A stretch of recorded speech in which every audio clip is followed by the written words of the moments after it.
Good morning, Diane here. How are you all today? It's a Saturday morning. I'm in the sewing studio, aka the cellar, with another retirement video, knitting podcast, and haul, sewing and crafting haul. I'm looking around because I thought I brought a project. I did. One moment, please.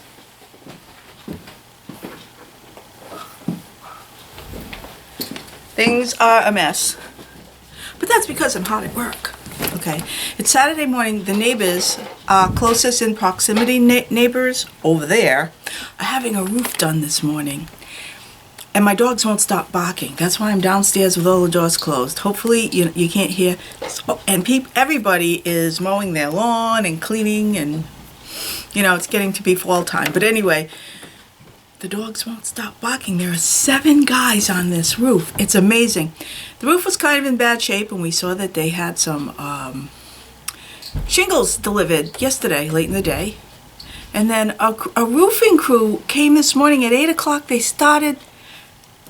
They're incredible. These 7 guys were up at the peak of the roof with these things that are like scrapers that loosen up the shingles.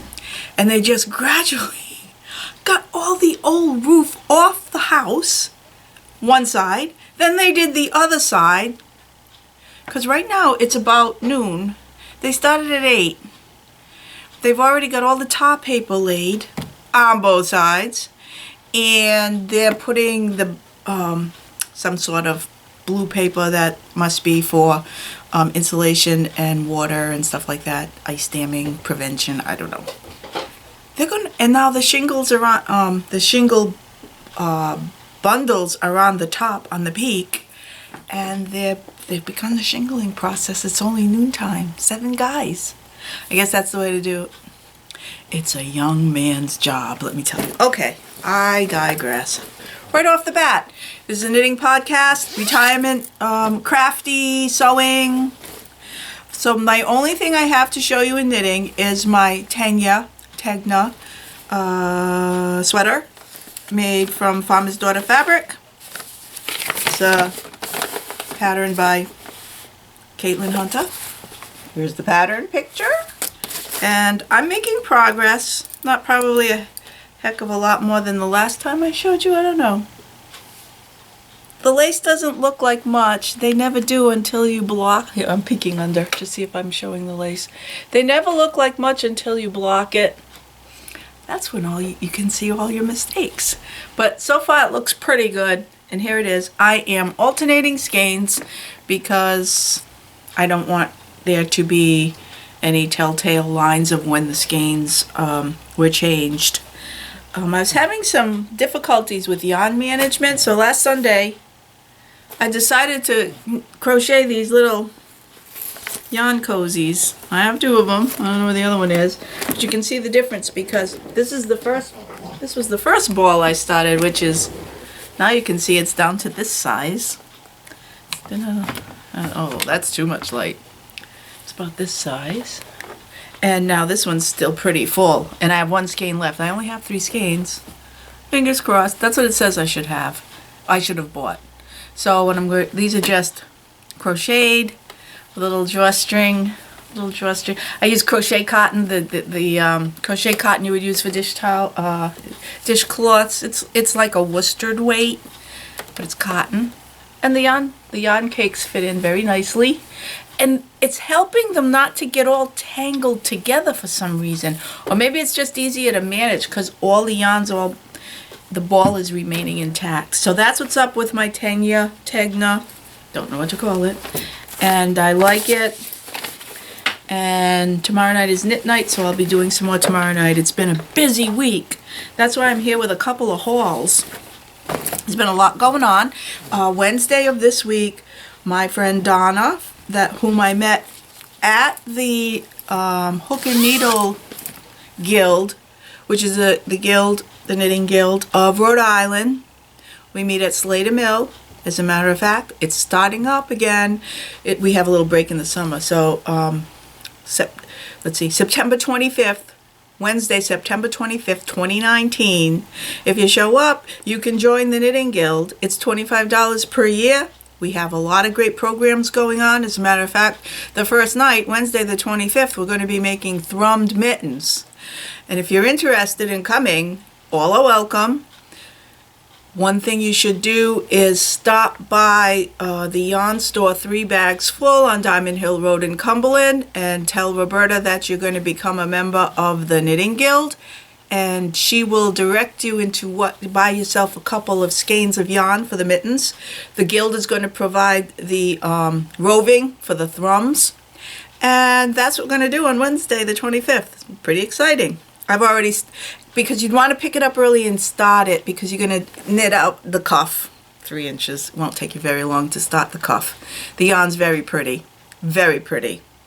Okay, so I really went off on a tangent there, telling you that my friend Donna, whom I met at the Guild, who is also a member of our Sunday night knitting group called the Espresso Knitters. We meet every Sunday night at 4:30 till 6:30 at the Starbucks in North Attleboro.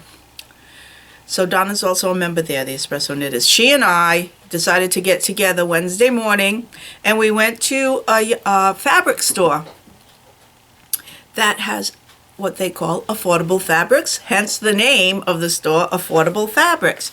It is in Uncasville, Connecticut. They do have a website. I'm going to look at that right now. The website, there are 2 locations, because if you might not be so close to Uncasville, but you could be closer to Rocky Hill. There's one in Rocky Hill, there's one in Uncasville. Just search on Affordable Fabrics. Although, if you do go to the one in Uncasville, which is very close to the Foxwoods Casino, your GPS... We're all set. Let's go. Stop. Turn right on Lambert Avenue. We'll tell you how to get there. No, I just looked it up because it's actually in the town. No, I want to say the city of Montville. Montville. However, the GPS will say Montville, but they are Uncasville. Uncasville happens to be a village in Montville, is what I think the proprietor or the person at the store told me. That it's a village, but they really are Montville. So it's a great store. You got to check it out. There's fabrics, $2.99 for garments and quilting. And what I picked up a lot of stuff that I like to use for making bags, because I'm getting into my bag. The bag mojo is back, and so I'm going to be sewing bags today. Right after, look at this. No, I don't have to show you this. This is a little dance costume. That's the tutu. Well, I have to alter a dance costume for my husband's granddaughter, Ava. Dennis's grandchildren range anywhere from 20 to 5 years old. You might remember in a previous podcast that I was altering a prom gown. I usually do prom gowns for the older daughter. She's a senior in high school, selecting colleges this year. And this weekend, it's the little tiny peanut, Ava, is going to be part of a photo shoot for their recital, and she got her costume early, but it doesn't fit right, so we got her pinned up last night. And I got to get it fixed so that she can have her photo shoot this week. I want to get it back to her mom in time. So that's the first thing on the agenda. But back to affordable fabrics. Maybe you can't follow my train of thought. I know I can't. Not very easily anyway. Let me just take iced cold brew from the Chill Zone, Cumberland Farms. Any size, 99 cents. It's the cold brew mocha something. It's not bad for 99 cents. All right, what I got. They have fat quarters off the bat. I got some fat quarters. I use these for linings. This is great for quilting too. I ended up with these four. Their four fat quarters are, they come up to be what it would cost if you got 4. It would be like $2.99. It would be $3. So they must be 75 cents each. Yeah, so $1.50 for 2. So 4 would make it $3, which is like the $2.99 price. I couldn't find this fabric on the Bolt, and I really liked it. it's a nice, does that color look right? That might look more blue. It's really an teal, a teal, very pretty. I like the way it's shaded. And then I got these two to match some fabric that this might be the outside of it. I don't know what it. Bottom line is I got a lot of fabric for cheap. I got these pebbles, which is a Free Spirit fabric in pink and teal. And then I found this in the yellows and greens. I got the same color. I mean, the same fabric print, but a green and yellow. And I think this will look good for lining, although. And then I got this. To me, these all three match. Whether these are going to be linings of bags, or maybe quilting products, I don't know. But if you look close at this pink, it's so lovely. It's got white chevrons with white, I don't know what, but there's little pinks and greens and yellows in it. So I got, I think, 2 yards of this. I got whatever was left on the bolt on this one. I got 2 yards of this. I liked these very much. Then I got, I don't know if this was the end of a bolt or what. It must be, because it might be like 1.25 yards, but I got the rest of this because I just loved the way this looked. And it matches this, which is also, oh, these three match. So I tried to buy things that I thought I could use together, either for bags or for quilts. You can see this, very pretty. So I spent total, I think, $43. So if you divide that by 3, let's make it into, let's say $45, because that would be easier to divide, and I would have bought 15 yards. So 15 yards of fabric for $43, whereas if I bought 15 yards of fabric, we'll say even for $10 a yard, which these quilting cottons can be $11.99 and $12.99. But let's just say 10, there's $150. So it's great savings. And they're nice fabrics. Like I said, those two were Free Spirit. Let's see what this one was. Because you know, Wyndham Fabrics, Wild About You. What's this one? I love this one. Looks like, I don't know why it reminds me of buttons. Another Wyndham called Road Trippin' by Perry Degenkolb of Whimsicals.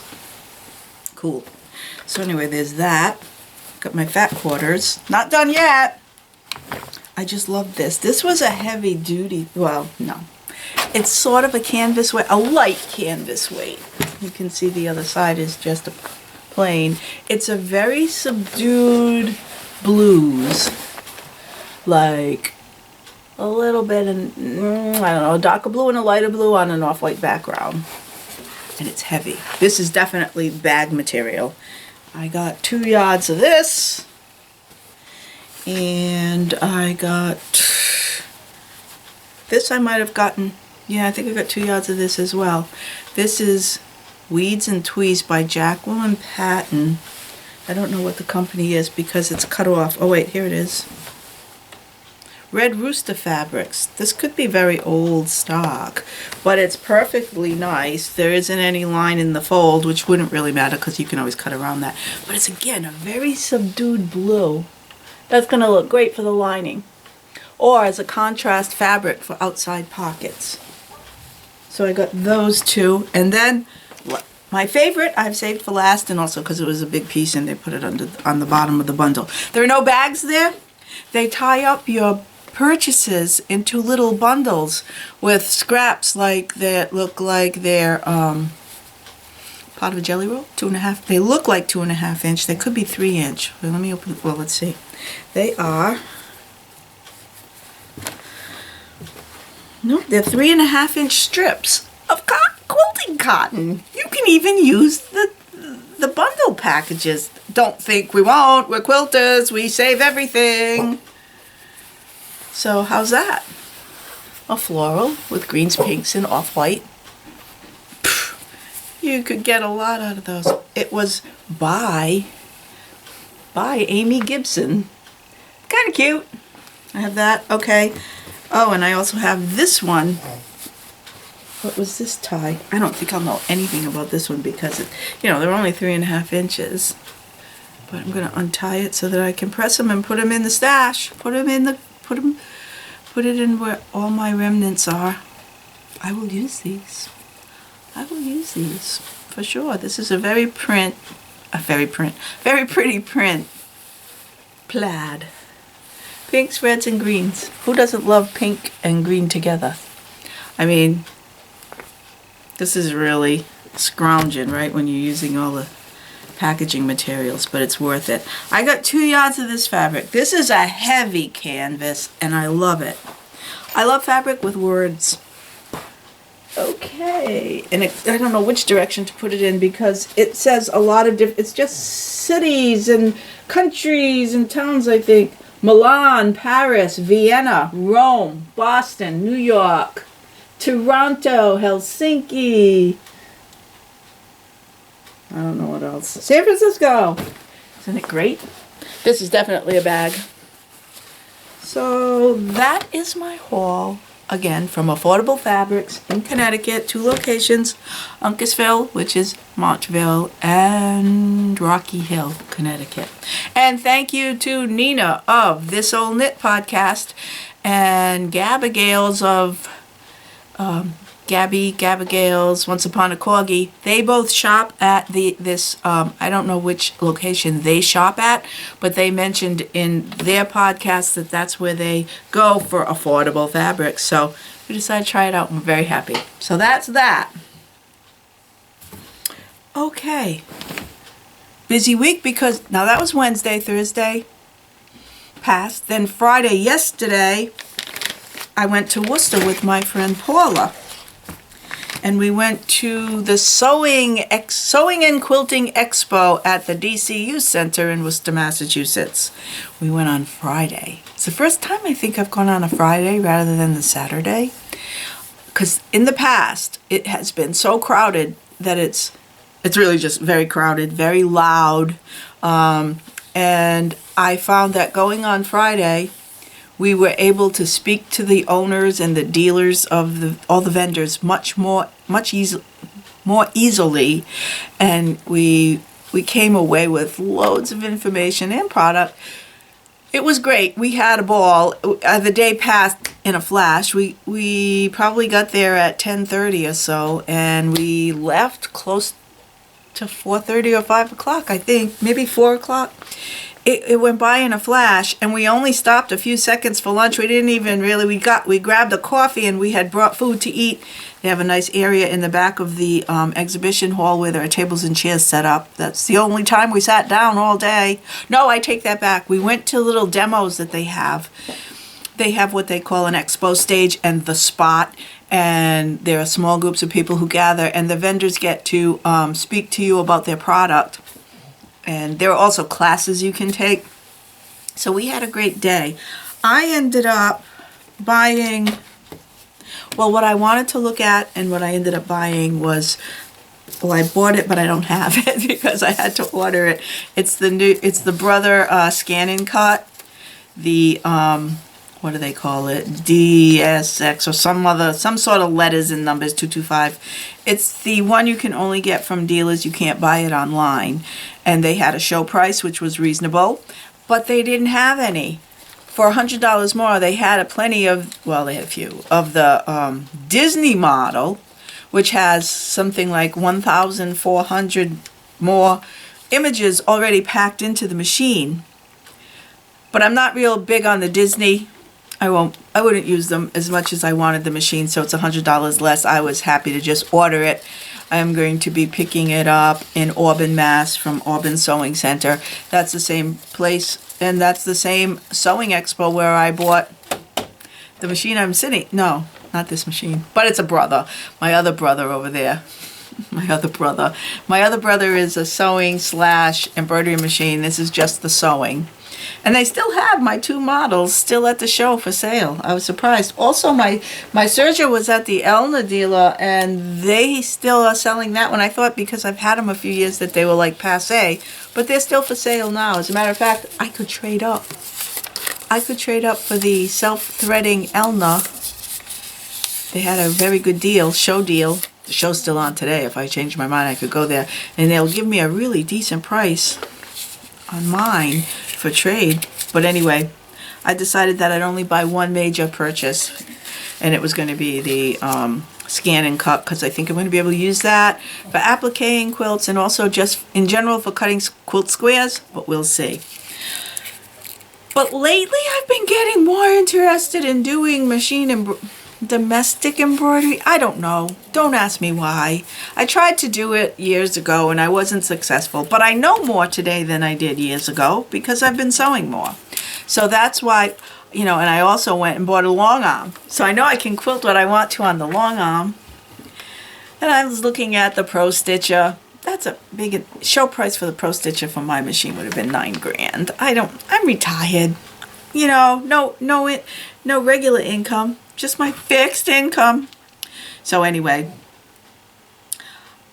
I bought some domestic machine embroidery quilting rulers because either way, I don't do a lot of ruler work on my long arm, but ruler work is ruler work, I believe. I may find out that to be different. So I bought a kit. I think they did this for the show. It was let me tell you who I bought it from. Her name is Adele. I brought all the business cards with me so I could give proper credit. What's her last name? Adele. It's got to be on one of her tags. Oh, there's this really great lady. We went to her sit-down meeting. She is very knowledgeable of all things ruler and sewing, and I hate it when I do this. You think you're prepared, but you're not. So, we'll forget that for now. I got this set. They called it a set for the show. You got a book that shows you how to do machine ruler. Wow. Ruler work. Sorry about that. So I got this book, which shows you the basics of designs, different designs, how to use the ruler, etc. Rulers, I should say. How to mark your fabric. Now, that's a big deal. That was always a big deal for me when I was learning to quilt. So I got a crosshair ruler. This all came in the same pack, which was a really good show deal.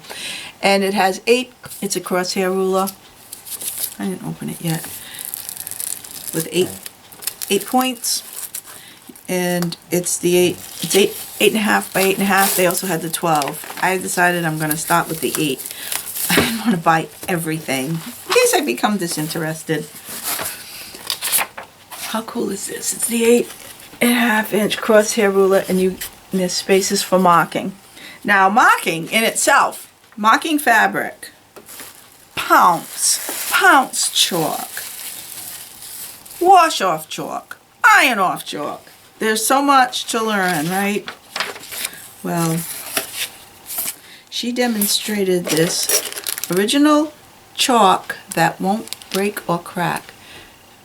Chakoner, I believe it's from Japan. And this lady Adele, I'm going to get her card. I will put it in my show notes because you can contact her website. Should be here. You know what I did? I think I buried it. This is the cutest little marker, and she says it's got dressmaker chalk in there for now, but when that is used up, I bought the Ultimate Pounce powder, which I think I already have, but I bought it again because it's swipe it on, iron it off. Comes off with ironing. And because it's a powder, and because that hole that you have to put it in is so small, she sells these little bottles that you can store your powder in and then just poof it in. You just give it a squeeze. Now, at first, we thought we could probably buy something like this at the Dollar Tree, right? Look at it. Why should we buy it at a show? Well, look at the price. $1.59.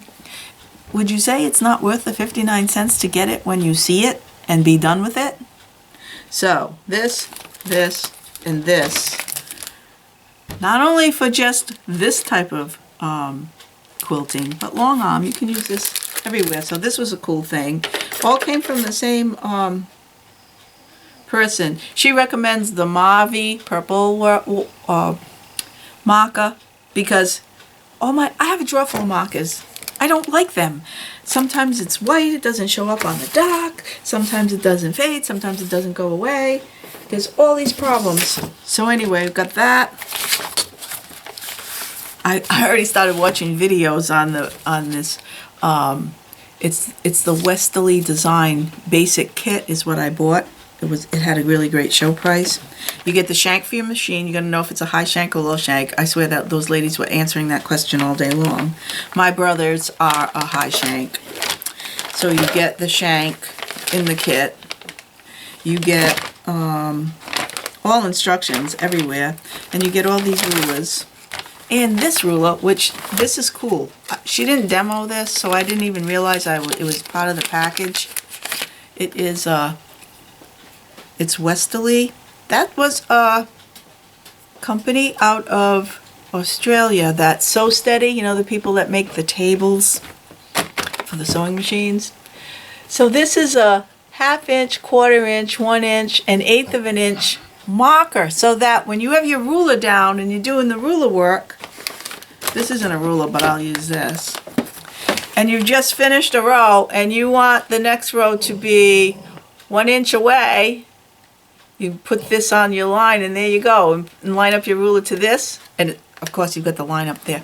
So 1/8, from 1/8, 1/2, 1/4, and 1 inch.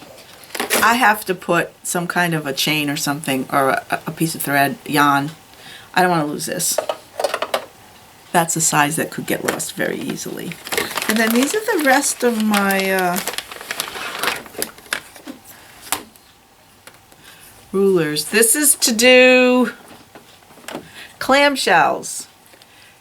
I'm watching the videos and using the book.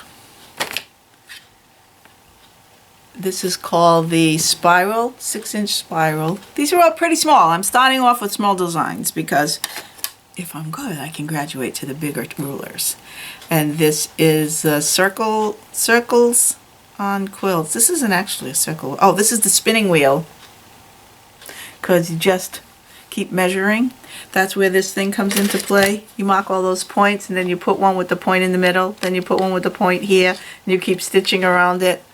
Simple, right? We'll see. Circles. And then this one is called the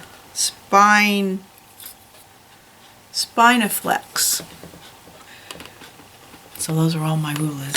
Very excited about the rulers. That's the bulk of what I purchased.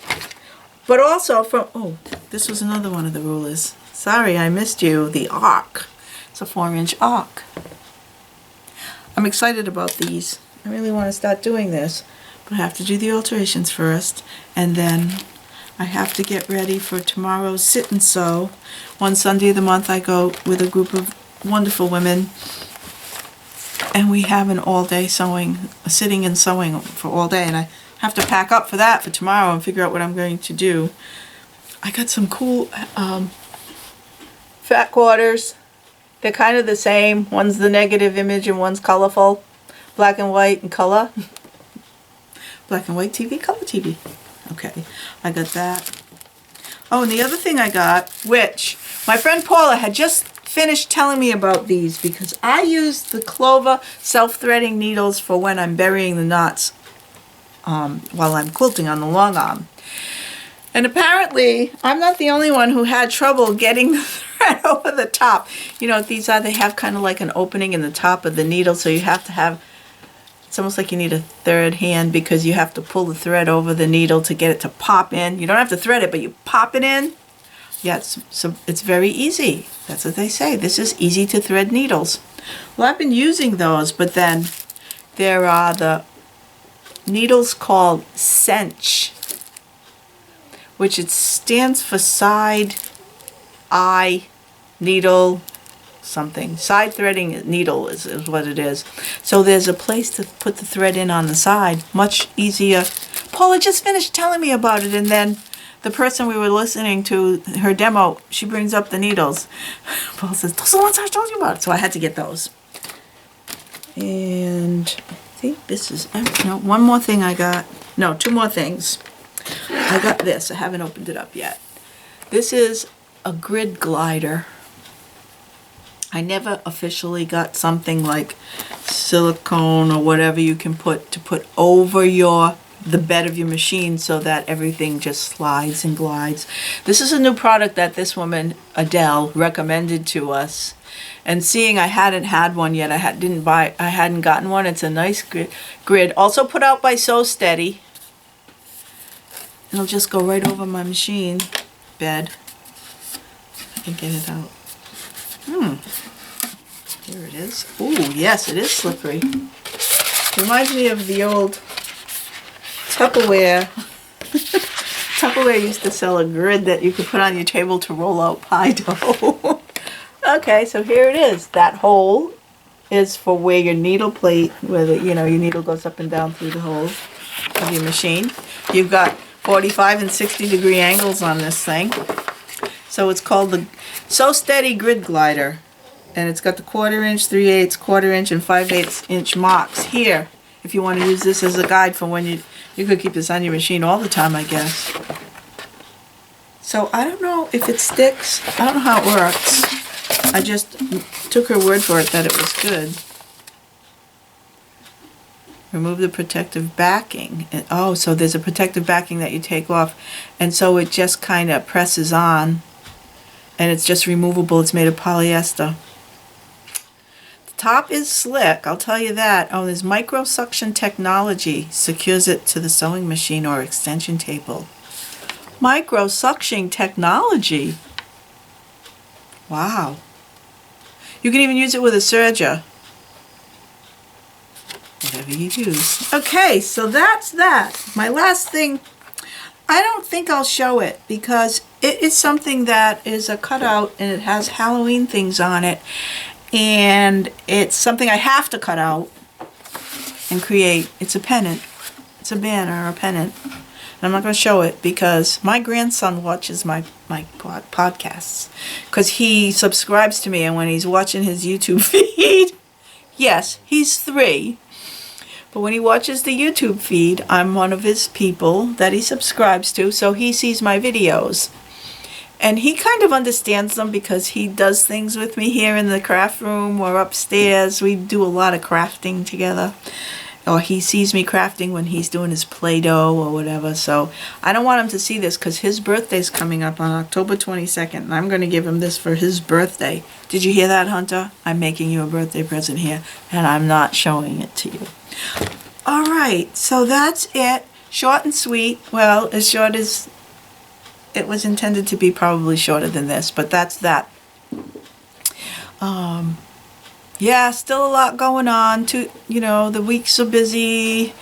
After this week, I think things are going to slow down for a little bit, and then we're all getting ready for Rhinebeck, of course. It's going to be my first year at Rhinebeck. I shouldn't say Rhinebeck, of course, like I'm an old pro at it, and I always go, this is the first time I've ever been to Rhinebeck. The first time I will be going to Rhinebeck. And I'm excited. A little bit, I don't know what to call it. Not skeptical. A little leery. Is leery a word? A little. I'm anticipating with trepidation. I don't know how to describe it. I'm a little nervous, I guess, never having done it and not knowing the ropes. But I'm sure I'll catch on. We'll be there for a couple of days, of course. So that's that. Well, thank you for stopping by and looking at my haul, my fabric haul, my Sewing Expo haul, And the only thing I had to show you was my Tanya sweater. Thanks for watching and see you again next time. Bye now.